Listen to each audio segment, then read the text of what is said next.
ایران کے لیے کافی بڑی خبر ہے۔ ایران کے جو سرحد کے اوپر امریکہ کا یو ایس ایس نیمٹس ایئر کرافٹ کیریئر تھا، اس کو آج امریکہ نے حکم دیا ہے کہ واپس امریکہ کی طرف لوٹ آئے۔ اس کا مطلب یہ ہے کہ ایران اور امریکہ کے درمیان کچھ بڑا بریک تھرو ہو سکتا ہے۔ آپ کو یہ بھی بتا دیں کہ پچھلے 240 دن سے یہ یو ایس ایس نیمٹس لگاتار ایران کی سرحدوں کے پاس تعینات تھا۔ اس کے ساتھ ساتھ 5000 جو سیلر تھے جو اس ایئر کرافٹ کیریئر کے اوپر تعینات تھے، ان کو بھی امریکہ نے واپس آنے کا حکم دے دیا ہے۔ ناظرین گرامی، مڈل ایسٹ میں امریکہ کی بیک بون سمجھا جانے والا یو ایس ایس نیمٹس اپنے ساتھ 5000 سیلرز کو، یعنی جو امریکہ کے نیوی کے فوجی ہیں، ان کو واپس لے کر اب امریکہ کی طرف روانہ ہوگا۔ اس کی اگلی تعیناتی کہاں ہوگی؟ امریکہ اور ایران کے درمیان کیا معاملات سیٹل ہوئے ہیں؟ جس کے بعد ایران کو ایک بڑی خوشخبری ملی ہے کہ امریکہ نے اپنا جو ایئر کرافٹ کیریئر ہے یو ایس ایس نیمٹس، اس کو واپس بلا لیا ہے۔ تمام تر چیزیں ڈیٹیل کے ساتھ ڈسکس کریں گے۔ چھوٹی سی گزارش ہے کہ آپ ہمارا یوٹیوب چینل حسنات ٹی وی کو سبسکرائب کر لیں، گھنٹی کے نشان کو دبا لیں تاکہ لیٹسٹ نیوز آپ تک پر وقت پہنچتی رہے۔ ناظرین، آپ کو یہ بتا دیں کہ امریکہ کے ڈیفنس سیکٹری، جن کا نام لائڈ اسٹن ہے، اس نے اپنے year craft carrier U S S Nimitz کو آرڈر دیا ہے کہ وہ اپنے 5000 سیلر کو لے کر دوبارہ واپس آ جائے۔ آپ کو یہ بتا دیں کہ یہ یو ایس ایس نیمٹس امریکہ کے جو فارمر یعنی سابقہ ڈیفنس سیکٹری مارک ملے تھا، اس کے حکم پر ایران کے بالکل بارڈر کے اوپر تعینات کیا گیا تھا اور تقریباً 240 دن تک یہ وہاں پر تعینات رہا۔ آپ کو یہ بتا دیں کہ امریکہ کے جو ابھی ڈیفنس سیکٹری ہیں لائڈ اسٹن، اس نے یہ بھی کہا ہے کہ مزید ایران کی سرحد کے اوپر کسی قسم کی کوئی ڈپلائمنٹ نہیں کی جائے گی۔ آپ کو یہ بتا دیں کہ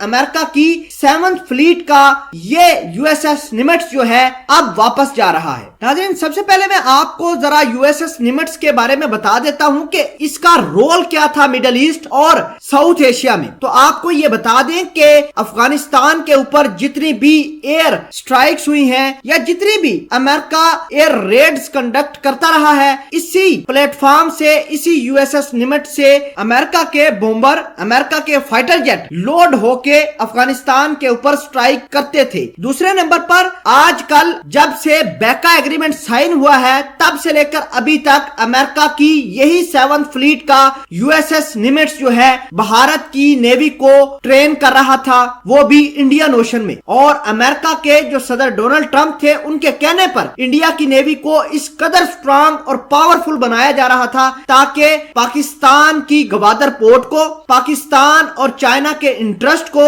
اور ساؤتھ چائنا سی کے اندر بھارت کی ہیجمنی بن سکے، اور یہ تمام کے تمام معاملات یہی یو ایس ایس نیمٹس پرفارم کر رہا تھا۔ ناظرین گرامی، آپ کو یہ بتا دیں کہ امریکہ نے یو ایس ایس نیمٹس کو ایسے وقت میں تعینات ایران کی بارڈر کے اوپر کیا تھا جب ایران کا قاسم سلیمانی عراق کے بارڈر پر شہید ہو گیا تھا۔ اس کے بعد ایران نے امریکہ کی ایمبیسیز کو ہٹ کیا تھا۔ ایران نے اپنے جنگجوؤں کو ایکٹیویٹ کیا تھا کہ وہ امریکہ کی ایمبیسی کو نشانے بنائیں۔ تو اس کے بعد سے لے کر اب تک امریکہ نے اپنا جو یو ایس ایس نیمٹس تھا وہ بالکل ایران کے بارڈر کے اوپر تعینات کیا ہوا تھا۔ اگر بات کریں 7 فلیٹ کے chief of naval operation admiral Mike ملڈے کی، تو ان کا یہ کہنا ہے کہ اس بات کی ابھی تک کوئی کسی کو خبر نہیں ہے کہ یو ایس ایس نیمٹس کو اس ریجن کے اندر کون سا فائٹر جیٹ، کون سا بحری بیڑا یا کون سا وار شپ ریپلیس کر رہا ہے۔ لیکن امریکہ کے اگر پینٹاگون کی رپورٹ کی بات مانے تو امریکہ کا پینٹاگون یہ کہتا ہے کہ یو ایس ایس ایزن ہاور جو ہے وہ یو ایس ایس نیمٹس کو ایران کے یا مڈل ایسٹ کے اندر ریپلیس کرے گا۔ امریکہ کے سابقہ صدر ڈونلڈ ٹرمپ کے مطابق ایران کے خلاف اگر یو ایس ایس نیمٹس کو استعمال کیا جاتا تو ٹھیک 15 منٹ کے بعد ایران کا نام و نشان نہ رہتا۔ یہ اتنا پاورفل امریکہ کی نظر میں یو ایس ایس نیمٹس تھا جس کو امریکہ نے واپس بلا لیا ہے۔